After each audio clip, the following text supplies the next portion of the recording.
This is Tokyo Real. I'm Ian Simpson, and with me online today I have Greg Desperado, who is the founder of the website and app, action sports website and app Ride with Local. Greg, welcome to Tokyo Real. Hello, guys. How Nice are to, you today? good, thank you. I think you can't be with us in the studio because you're in some exotic location somewhere. Is that right? Yeah, exactly. Traveling all around the world. That's my job. Yeah, that sounds like a nice job that we're all like traveling around the world to nice locations. You'll maybe later in the interview you can tell us how you managed to achieve that. And and we'll talk in detail about the business pretty soon. But before that, I know that you have quite a colourful history, from what I've been told. So that involves things like Russians and submarines, entrepreneurship, and extreme sports. Perhaps you could go back in time a little bit and talk about some of those days, experiences, and how it's brought you to where you are now.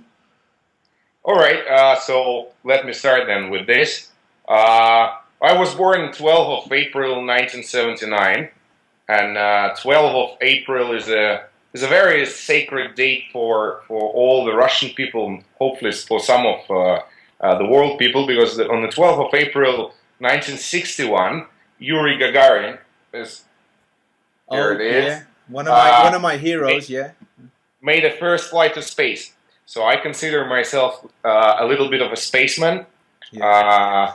Uh, Saving some money on my bank account to buy some Elon Musk or whatever, who will be the first the commercial flight. And yeah, I was educated in Moscow State University as a lawyer. I started to work in a corporate business back to 2001. Made a good career and was board member of a couple of Russian airports. Was doing some mergers and acquisition, hostile takeovers, all that stuff. Yeah. And then we had an offer to come and run the newly organized entity, which is called United Shipbuilding Corporation. So by the time we came there, it was a 35,000 people and 1.5 billion revenue, though no profits, no money on the bank account, no structure.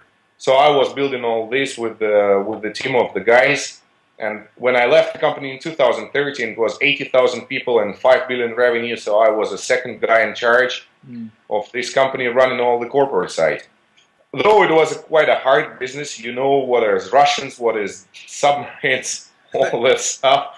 So Yeah. it's a pleasant business, but a Yeah. little bit hard. So I I mean, decided, I love the story. Russians and submarines. It all sounds very James Bondish and yeah, exciting. nuclear submarines and non-nuclear submarines. Right. Also, some the company actually was providing like 90% of naval fleet and about 70 to 80% of civil fleet in Russian Federation. So a huge business, lots of work, always in an airplane, traveling to all around the world, China, South Korea, Norway, Finland, dealing with all these guys, oil rigs. I decided there's a little bit of enough, and I decided to go sabbatical. I've stayed a year on the lineup, paddling twice a day, Mm. sometimes bigger waves, sometimes smaller wave. Two beautiful locations, absolutely beautiful locations. One is Sri Lanka, Yes. and as a small advice while we're talking for all the people who would like to try surfing, Mm. in my opinion, Sri Lanka and especially Veligama Bay is a paradise for the beginners. So it's a place you want to start surfing. There's a mellow wave, sandy beach. It's a beach break, no reef. Locals are not aggressive. Everyone is peaceful. Buddhism, like peace guys. That sounds great. Yeah. On the moment, they got some great instructors. For example, Tim Jones from Surf School Sri Lanka. Mm. Also, you can try their SUP or yoga or whatever. So Sri Lanka was the first destination when I went sabbatical. Then I stayed on Bali, which is a little bit more aggressive. So comparing Sri Lanka and Bali, energetic wise, it's kind of a heaven and a hell. So, Right. but Yeah. like ding, ding, ding, ding, ding. You also see that, you also hear this amazing Balinese music, which gives anyone, any normal person will go to trance with this. But the waves quality is much, much better. And yeah, so I was riding the waves there. Then I traveled to Portugal to ride Nazara. Not the big Nazara, which Macnamara did, but the beach break. Then I understood if it is a 30 boogie boarders on a lineup and only 2 surfers, it's probably not the best idea to go there on a 3-meter swell. Yeah, because I heard they started bodyboarding at Nazare. That was the original. Nazare, the Playa Norte or North Beach is a boogie boarder spot. It's a totally boogie boarder spot. So when I went there to surf, I broke my leash on a second wave, and yeah. It's not the place to be. We had Andrew Cotton on Tokyo Reel a few weeks ago who actually towed Macnamara into the biggest wave ever ridden on the Guinness Book of Records. Yeah, so some of my friends just bought yesterday a jet ski and they're trying to beat Macnamara's record. There's 2 Russian guys. Yeah.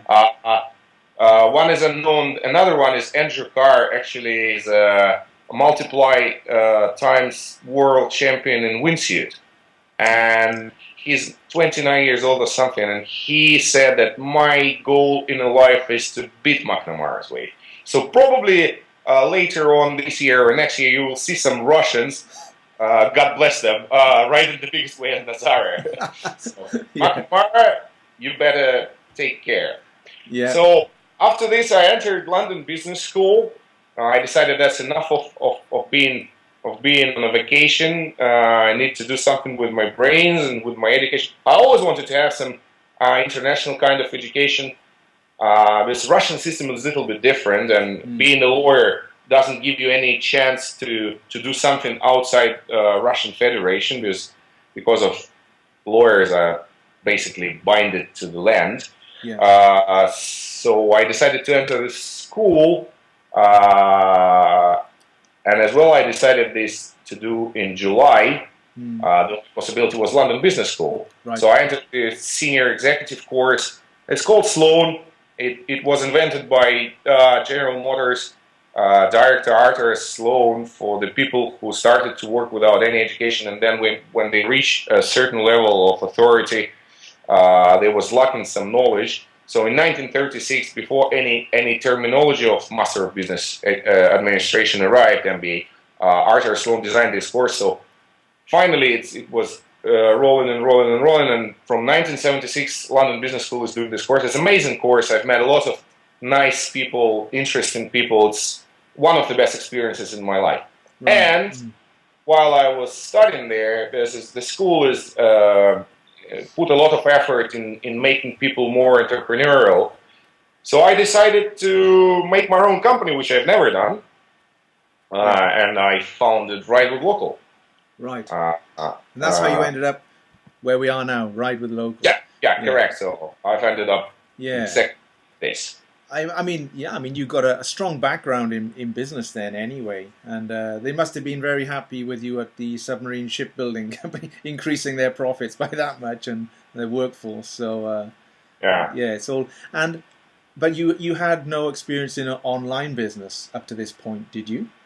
Yeah, more or less, you're right. Yeah. But I had, when I was founding the company, I had absolutely almost zero experience in online business. Right. Yeah. It's actually I'm doing a business course now with the London Reel Business Accelerator course, and similar thing.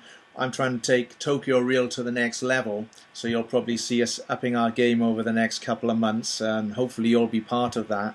And so I'm having to learn myself a lot about building an online business. So it's really interesting, and I think it's the future. Yeah. So. Yeah, that's definitely a future, but it's a tough future. Yes, yeah. So, what made you build an app for action sports, and what problem are you solving? Ride with Local. Where's your beer map thing? Have you got that? You held up. You're right. yeah. Oh yeah. It's Ride with Local is our sticker number one is a original first print of our stickers. Right. So it's not very good, well seen over the Skype camera, but we have here a message for our service providers and for our riders. So I keep it like Yep. something very warm. Stick it on your chest. Yeah, or here maybe. Just put it on your forehead. The third eye. They will. Yeah. The original idea came in Portugal, actually. There is an amazing spot in nearby Peniche called Conchalaçao. It's a fairly nice spot, but the problem is there's a very thin entry and even thinner way out, and it's a swell magnet. So being in Portugal one day, I remember it was Wednesday, it was a rainy day, but still more or less warm.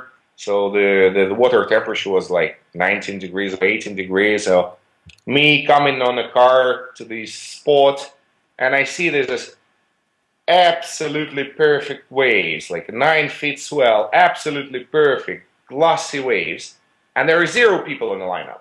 Right. And this is a reef break, and this is a fairly sharp reef. My first acquaintance with this reef ended up with 5 holes on the board and 3 holes on my legs. Yeah. So I understood that it's a bit of a dangerous thing to go there alone. Yeah. So I think how good it will be if I could hire a guy, like rent a friend or whatever you call it, just hire some guidance just to be with me. You know, I don't want my mother to find out where am I. I wanted at least a person to say, okay, this idiot drone here because he couldn't held up the wave.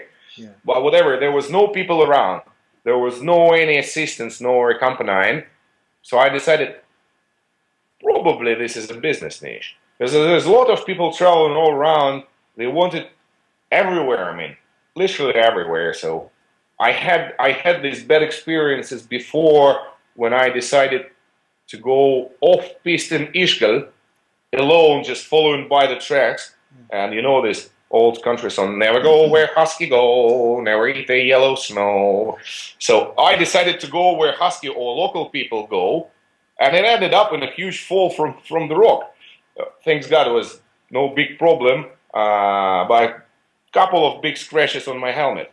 Yeah. So that was like 10 years ago back in the days. And another possibility to do this was on Conchalaçao, though I decided not to go in, not to jump in.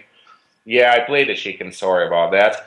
It's a fairly big wave for me. Yep, sharp reef so and a big wave, yeah. We need to make a company which will allow local people to earn another €100 and which will allow free travelers to find everywhere a guide, a companion, a friend actually. Because another thing, we traveled quite a lot with our surfing and snowboard operations, and I understand totally that the probability of an operation to become an excitement growing with an exponent while you're having good local guys.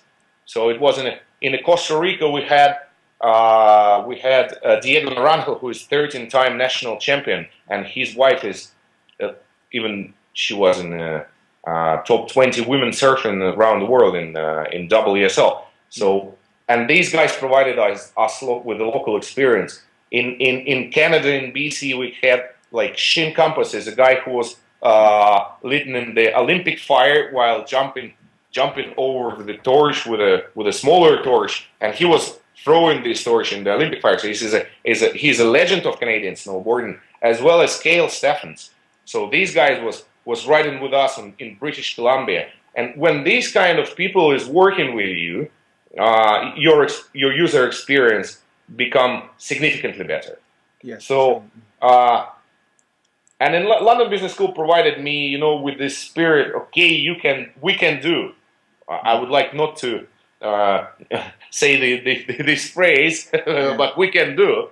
A bit like Richard Branson, like screw it, let's do it. Yeah, screw it, let's do it.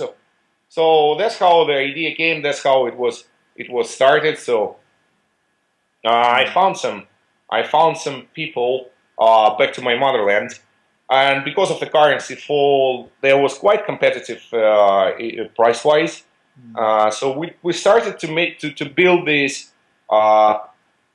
trans-border company. Okay. So yeah, we do have an office.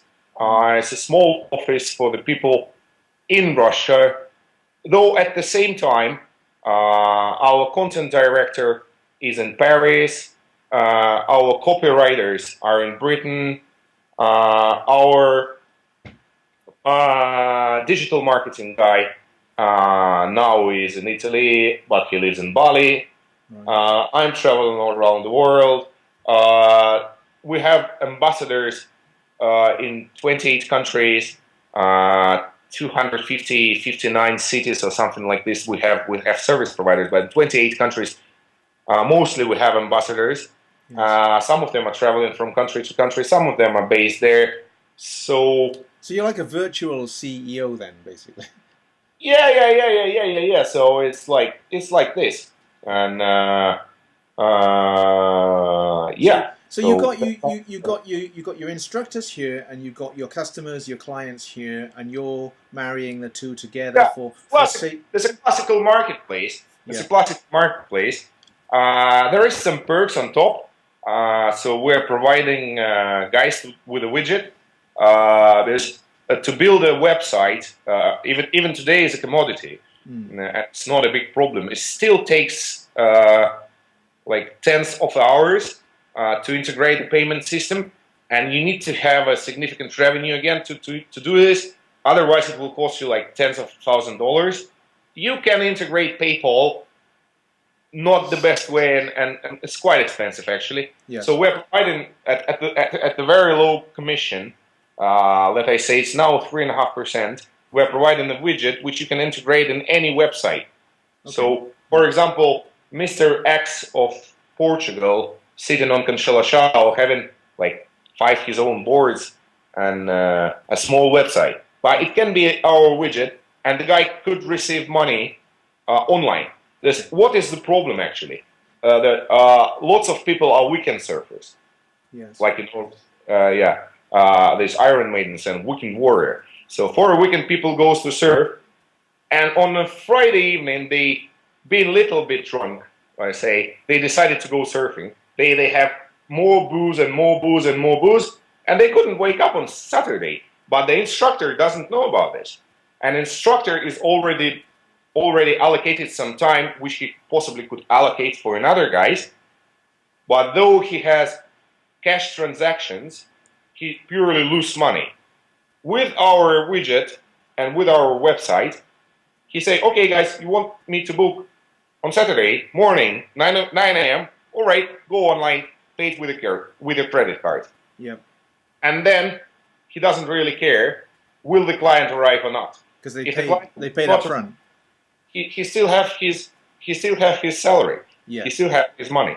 Yes. So we see it's a very strong point of our proposition.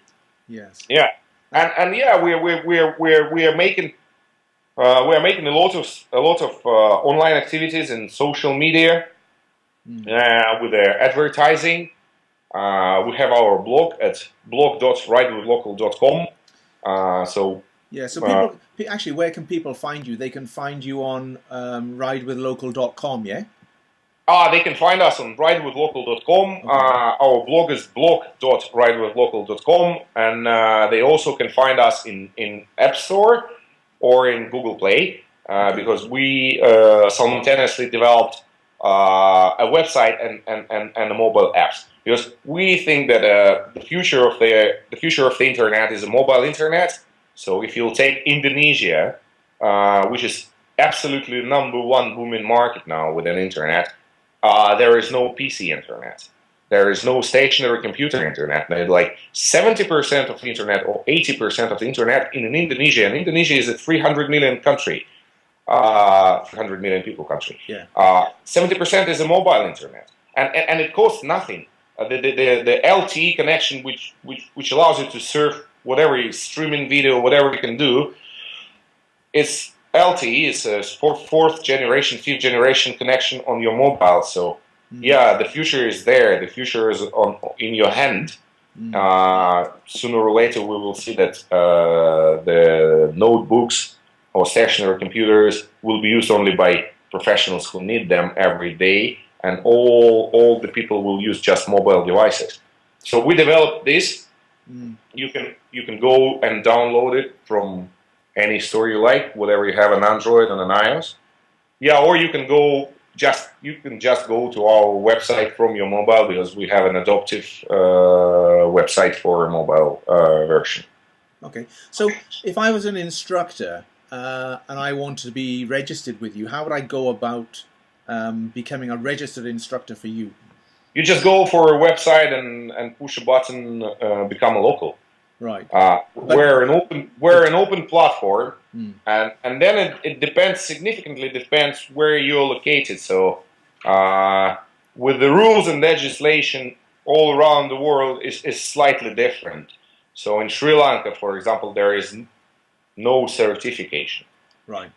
So you don't need to be certified to be a surf instructor. Whether if you would like to be a ski instructor in France, you have to take a 5-year course, and then you become a certified instructor. So Yeah. when people register to us, our support team looks all around the instructor. What's the data? We ask them to transmit us all their certification papers. We check it out. Then our representative will come to an instructor, talk to them, understand what they're living, how they feel the industry, how they feel the clients, how they feel the spirit of the action sports. As you know, like normal person, not like me and you, he surf or snowboard just maximum 2 or 3 weeks in a year, Yeah. or 4. So it's 2 vacations of 2 weeks. So two weeks you can ski and 2 weeks you can snowboard, so surf. So we want to be sure that we are absolutely clear with our instructors with their quality. Right. Because it's the most important thing. We'll better have less providers providing services on our website but with a greater quality, then we will have more with a poorer quality. Yeah, absolutely, and I agree. That's what I was going to ask you. You've answered the question, because I've been in coaching and high performance coaching all my life, and it's really important that those people that are registering to your platform, that the instructors, are of the highest quality. Yeah. So Now, first of all, I would like to say that we started to acquire the database of service providers even when we have the idea of Ride with Local. There was no website, there was no nothing. We started to create a database, and it was a hand-picked instructor. Because when you have such a friend as Diego Naranjo, yeah. or Tim Jones, or Shin Campos, or Freddy Calber-Martin, whatever these guys are, wherever they have a network of the people, and you ask them, okay, who are the best guys from you? Yes. Whom we have to contact? Can you please contact us for us? We are doing this business. Because the community is starting to understand that we are doing a good thing. Because sometimes you have a rejection reaction, like you're trying to earn money from us. No, we're non-commercial. For example, Terry Hawkinson. His first impression was okay. But then he see you that we're sending our filmer with a group of people going to surf in Norway, and the water is +7 there. Yeah. It's barely iceberg floating on the I think wave. I saw that one. Yeah. Yeah, we have it. Crazy. We have it on our blog. It's an absolutely interesting article about Terry, because Terry is an icon. I was snowboarding with Terry for a couple of times. It's always 100% experience guaranteed. Right. And for example, now we have an offer for the rich guys who are watching Photography Reel, and we hope there is some golden handers here. Go and try snowboarding with DCP. DCP is another legend in the snowboarding, and now DCP is running a camp in British Columbia. So it will be absolutely amazing powder riding. So if someone is interested in powder riding from a helicopter, which I must say, British Columbia helicopter powder riding is top of the top experience in snowboarding. You can't find something better. No. Alaska is not so good actually because weather-wise. Yeah. Well, yeah. I mean, we on Tokyo Reel we focus a lot on promoting and achieving high performance. So the more I'm talking to you now, I'm starting to see some synergy as to. I mean, what you're talking about there is the very high performance of snowboarding in the powder and skiing. Yeah. So. Yeah, I mean, we'll be pushing Ride with Local on our platform here, and maybe we can. Thank you. Yeah, great. So that was the instructor side. The client side. So you're basically targeting anyone who wants to do action sports, yeah. Yeah, correct. Yeah. Correct. So Are you seeing any kind of trend as to whether they're younger people or older people, people with money in their pockets, or are you seeing any trend or to the Yeah, client? yeah, yeah. The trend is actually tremendous. Mm, Sorry for this world game of words, but what we see now, in last couple of years, maybe it's not last 5 years, extreme sports. I don't like calling this extreme sport. I say action sport, but the trend is that extreme is going to mainstream. So if you look for Harper's Bazaar magazine, yes. where is Harper's Bazaar and where is surfing? God Mm, bless you. And you look for a channel, yes. whatever you English call this, Chanel. Chanel. Chanel. Uh, Yeah. yeah, channel advertising. There is girls with a Chanel bags carrying a surfboard. Yeah. If you look at a Chanel number 5 advertising, there is Giselle Bundchen.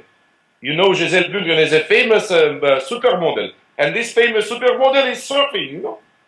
I don't think that was her actually on the video surfing. If you look for Volvo, last Volvo advertising, they Mm, put a Volvo on the beach, they lit up the lights, and they surfing in the lights of a Volvo car. right. If you see Renault Duster, so I'm telling about the mass market about Renault Duster is a fairly mass market car, and all the advertising is about mountain biking. Okay. And you see it everywhere, literally everywhere. How big company Red Bull became. So who knew about Red Bull 20 years ago? Was it okay? Not the very biggest company in Switzerland. Now they're running the air race. Last Mm. year I was on this air race in where is this horse games in England with the heads? I don't remember. Ascot or somewhere, you mean? Yeah, Ascot. Yeah, Yeah. correct. On the Royal Ascot, Yeah. and it fully booked. Fully booked. It's like hundreds of thousands of people coming to see how these guys like, and they have enormous broadcasts, Mm. webcasts. Go and look to WSL. WSL 20 years ago, nothing, Mm. just for professionals. Maybe on American television, yeah, maybe. Yeah. Yeah. Now have 20 million views of their main events. 20 million views. Last year, finals of WSL, 75,000 people on the beach. And whom they are partnering to? They are partnering to Samsung. Yes. Galaxy S whatever it is, not the one which burns, Yeah. inserted in your virtual reality Googles and Oculus Rift, so they are partnering with Facebook, by the way. Mm. They insert it, and you stand on a surfboard, which is on a rubber balloon, and this is a 360 degrees video, showed how a person is going on a big wave, and you can feel it, you can feel it, and it's coming, guys. Mm. Believe me or not, next couple of years we will see an amazing virtual reality game. I think so, Yes. where people can snowboard Alaska or surf Chupu in the virtual reality, and the guys will make it. They will be total fools if they won't. Yeah. Yeah. It's really interesting to me how sport and business is coming together, especially on the online platform. It's really starting to happen, isn't it? In a big way. And Yeah, as you said, yeah. I mean, extreme sports is now. It was sort of like minor. Extreme sport now is sort of becoming major, isn't it? Mainline sports. I mean, Of big course, wave of course. surfing. This year, while we were right with local, were supporting a Russian national team for surfing. Yeah, That uh, sounds strange when you say that. To me, the yeah. It's a Russian bit of a national pity, team. experience. I love you guys. You know, I love you with the whole of my heart, mate. Yeah. Yeah. Sorry. So while we were supporting the Russian team in Costa Rica on ISA World Games, the news came that surfing finally is an Olympic sport. And 2020, by the way, in Tokyo, In Tokyo, where I am, yes. there will be the first competition in surfing. Yeah. And the Tokyo, from my point of view, the decision was quite strange that it will be in open water. and it will be only shortboard, but whatever, the guys decided, and God bless Fernando Aguirre. He made a big breakthrough in it. But further on, we can see that Kelly Slater built his own wave. Not the richest guy in the world. Okay, he's a multimillionaire, but not the richest guy in the world. He built his own wave. Not as rich as you, I don't think, is he? Yeah, and everyone can build his own wave. So especially a state who will run the Summer Olympics will be able to build their own wave if it is not Norway, for example. Norway Summer Olympics not the best place. No. Sorry, Terje. But everyone will be able to build their own wave, and yeah, it will become a commodity. I don't know how it will affect the community because all the action sports communities are quite close. Maybe you've heard about the big split in the snowboarders community in the 90s when snowboard became an Olympic sport, and some of the snowboarders, i.e. Terje and some other guys, they said, no, we do not want this to be commercialized. We want this to be an elite sport. Where is snowboarding now? In a huge decline. Unfortunately, is in a decline. Is the modern model of the business is that you have to be with the money. Yes, I was watching. There was something coming through on Twitter a few weeks ago after one of the World Surf League WSL events.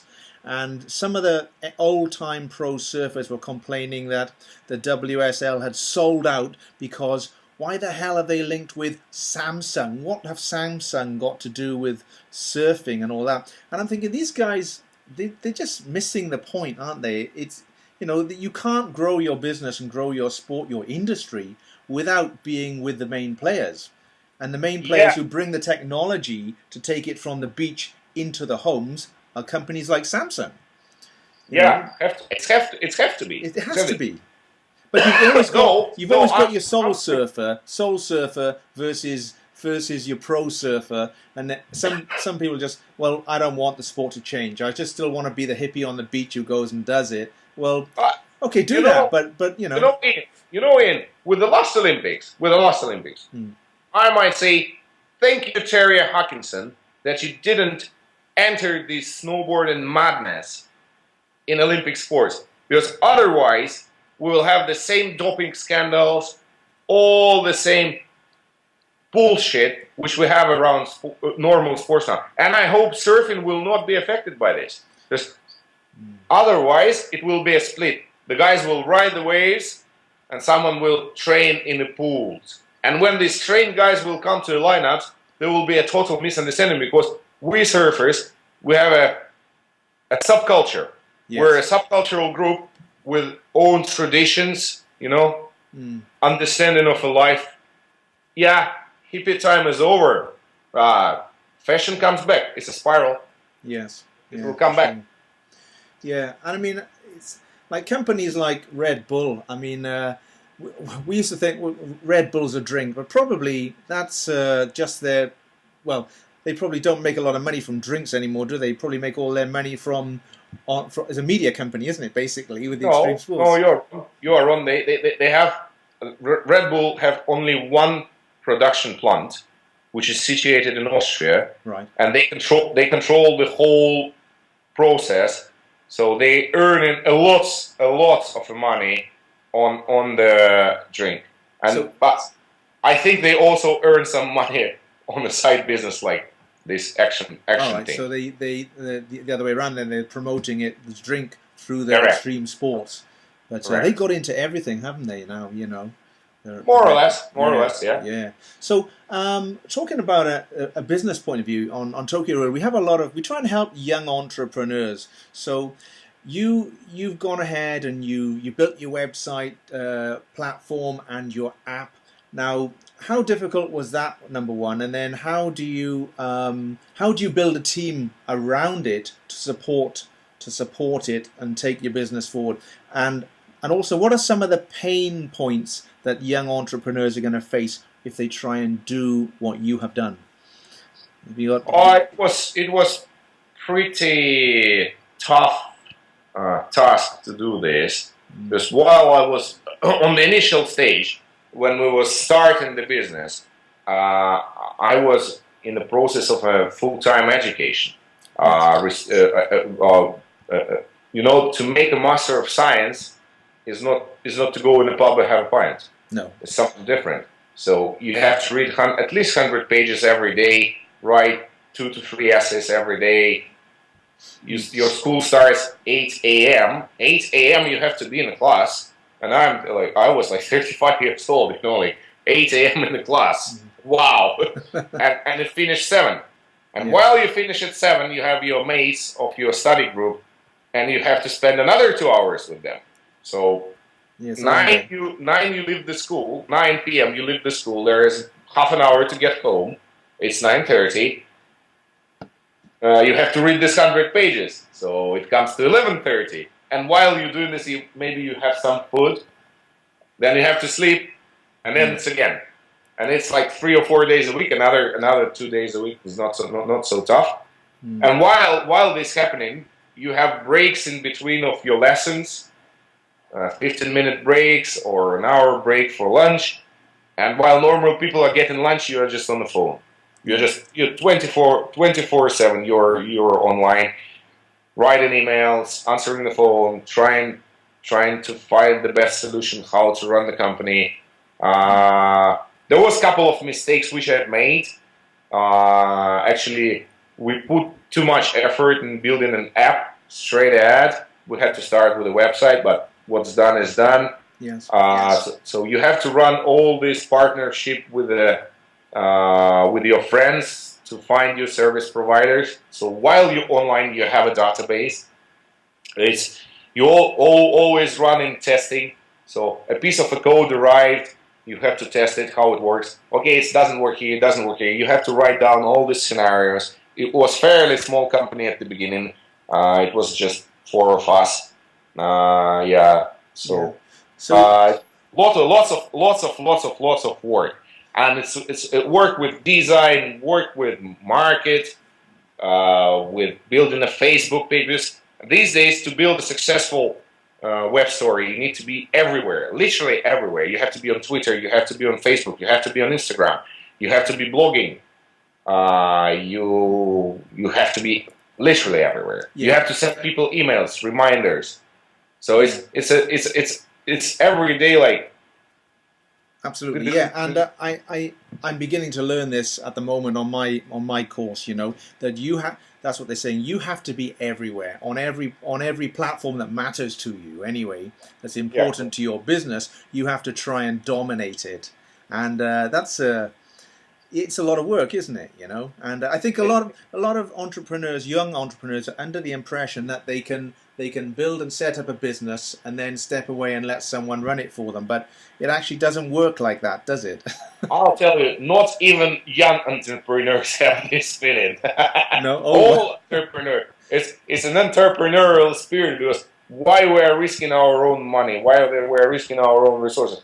Because one day we want to step up, have a cigar in an Empire State Building with vodka or whatever it is, or a good scotch, and just relax and enjoy the life. Yeah. No, you have to work all the time.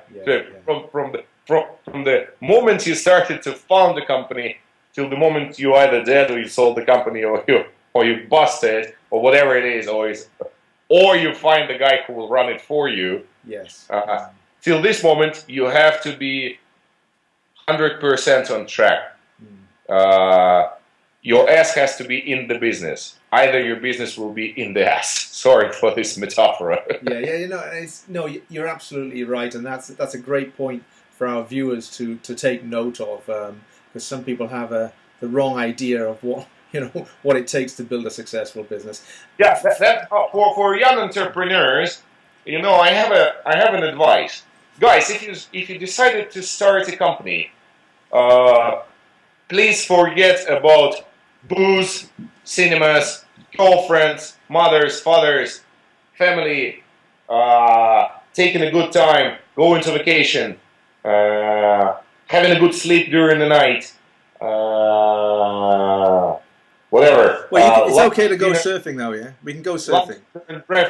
No, my business was founded with the small thing that I love action sports. I have to be on track every time, so I have to check the guys. That gives me an opportunity to surf and to snowboard. Actually, on that point, do you believe in advising people to build a business around their passion? Because it is such hard work that if you don't like what you're doing, how are you going to get up? How are you going to do it 24/7? Because if you don't like it, if you're not passionate about it, you won't put the work in, will you? Do you agree? So the trade-off is building business around passions. Is good because it gives you a reason to live. You understand what you're doing, you like it, and you will put more effort in it. That's a good trade-off. The bad trade-offs, you are not critical. You can't be critical to your passion. Right. You can't be critical to the people whom you are working with, who are your friends or partners or whatever. You can't be critical for them. And the main thing is, when you're doing something 24/7, let we say you love truffles, and you decided to eat truffles 24/7, third day you will be pissed off. Right, yeah. It will be not anymore your passion, it will be a day-to-day business, you will get bored. Action sports are one of the few things which will not become boring. Right, yeah. I've often thought about that because, I've run surf schools in the past, back in the day when I was younger, and your hobby that you love becomes, you're doing it every day, and the sort of the fun goes out of it. You're standing up to your knees teaching other people how to surf all the time, and it's no fun in the end, So I get where you're coming from there. But yes, it is an important point that you have to find something that's going to make you get up in the morning, and keep you awake at night because you're thinking about, you can't sleep because you're thinking about the next thing you want to do. So you got to have a passion for it, I guess. It's right. And I mean, the sports, Ride with Local, we've flashed over a number of sports, of course, skiing, snowboarding, surfing. What other sports do you focus on? Original idea was to make board sports plus ski. So it's kite surf, windsurf, surf, skateboard, snowboard, and skis. Now we understand that it's a big market already. But on the moment we do not have much of competitors. There are some, definitely, but all the competitors are lacking one thing, they're lacking ideology. So we have an ideology that we want to make this part of the world, this action sports, we want to make it better. We want to help the local communities to grow proper surf instructors. That's what Tim Jones of Surf School Sri Lanka is doing in Veligama Beach right now, and in Aragam. Tim is doing a great job out there. I've worked with Tim over the years for many years, and he's very professional. And your ideology is the same: is to actually grow action sports around the world. And we know that like a local Sri Lankan instructor, he can probably put you on a board, but they do not have any safety knowledge. They do not have any knowledge beyond the first step on the surfing. So me and Tim, we decided that, all right, we'll run a safety course for them. Now we're putting a lot of an effort in helping to create a Surf Federation Sri Lanka, which was assigned by the Honorable Minister of Sport Sri Lanka. Yes. And for example, in Hosgor and Biarritz, we are constantly running the trash hunt. So when we exchange surfing lessons from some schools for a bag of trash which you collect on the beach, we also think it's a good social activity for the people being together with nature. And that's a good point as well. Do you think every company should have a social responsibility? More or less, definitely. Definitely. But it has to be natural. It has to be natural. Right. So if if you are doing something in the industry, you just be good with an industry. You just do something with the guys. And yeah, we're running a blog with the high performance coaches, giving some advices how to prepare yourself for a surfing session. Yeah. So that's an online part, but we're giving it for everyone. Okay, you go and read this. Yeah, and it's not only individuals, isn't it? It's like I used to be a PE teacher in a high school for many years, and every year we would take our kids, a big group of kids, 60-odd kids, skiing or snowboarding or on some action courses around the world. So schools and groups of people can also do courses with you, and of course, of course, and that's in our plan. Yes. Sorry, that's in our plan to work tightly with the educational authorities, because we can provide the best of experience. We can take a group of people, send them wherever they want to go, Costa Rica or Greenland or Iceland or Sri Lanka, whatever they want to go. Russia, for example. Amazing snowboarding resource in Russia, and there is a place called Sochi. It was Winter Olympics 2015. Yeah, I know it because of the Winter Olympics. At the same day, you can snowboard in Sochi and surf there during the winter time. Right, the water goes down to the water, doesn't it? Yeah. No, you don't literally run down to the water. But the landscape goes down. Yeah, when you're on top of the mountain, you see the sea. Yeah. So we can send people everywhere, and we can guarantee the quality of our services. Yeah. That's great. Yeah, and we talked from a money point of view. You set up the business and the app, and is it costly for young entrepreneurs watching this? Is there a lot of money required to set up something like this, and where would they go to find it? I found it on my own bank account, so that's okay. There was some savings from the submarine business is a lucrative business, from previous businesses, and I literally can tell you I invest almost everything I had. Yeah, not that, but almost. Significant part, more than 50% of my wealth. Yes, I invested in Ride with Local. It's very costly, because you can build a code, a mechanism. You can build a machine, but to push this machine to start any movement, and especially to keep it continue going, it's heck of an investment. And what we've done, the company was founded by me and my buddies from Moscow State University. So we invested our sweat money. Then the second round of financing, we invested again, and we found some private investors, and now we're going to Crowdcube. And if you want to invest in Ride with Local, check Crowdcube in a couple of weeks, in a month. Right. So beginning of November we'll be online, and we will try to raise a crowd financing as well. We have one of our partners is a former investment banker, and he has a quite a significant network of investors. So again, private investors. That's how you fund the business. Right. Yeah.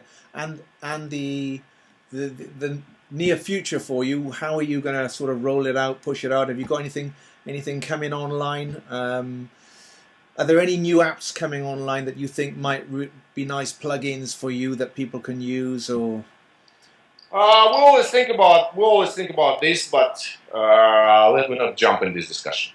It's a bit too long for one single interview. All right, yeah. Well, anyway, we've covered a lot today, and I mean, it's great talking to you because you're obviously passionate about what you do, and hopefully one day we'll get a chance to have a surf together. Maybe me, you, and Tim or something. I'll have to get out to Sri Lanka. And a snowboard session. Yeah. I started snowboarding. When I started, I was 40 when I started, so I'd always skied all my life, but I would never go back to skiing. Now I love snowboarding. Yeah. And we have some great places near where we are here, And go to Niseko. Niseko has #1 powder quality in the world. Yes, you were telling me that. Yeah. Have you been to Japan or? No, unfortunately. Well, now you've got a reason to come. You can come and visit us at Tokyo Reel. Definitely. Yeah. Okay, well, look, Greg, we'll wrap it up there. But what I'd like to do, I'm going to call you back if I can, and for our members only, I'd like to ask you some pointed questions about success secrets, if I can.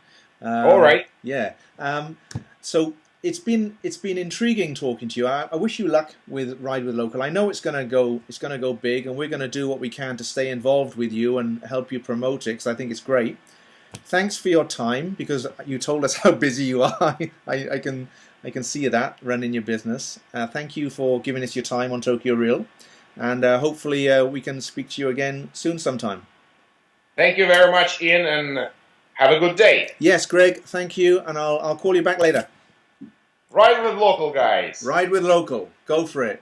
All right. Cheers. Cheers. Thank you very much. Bye-bye.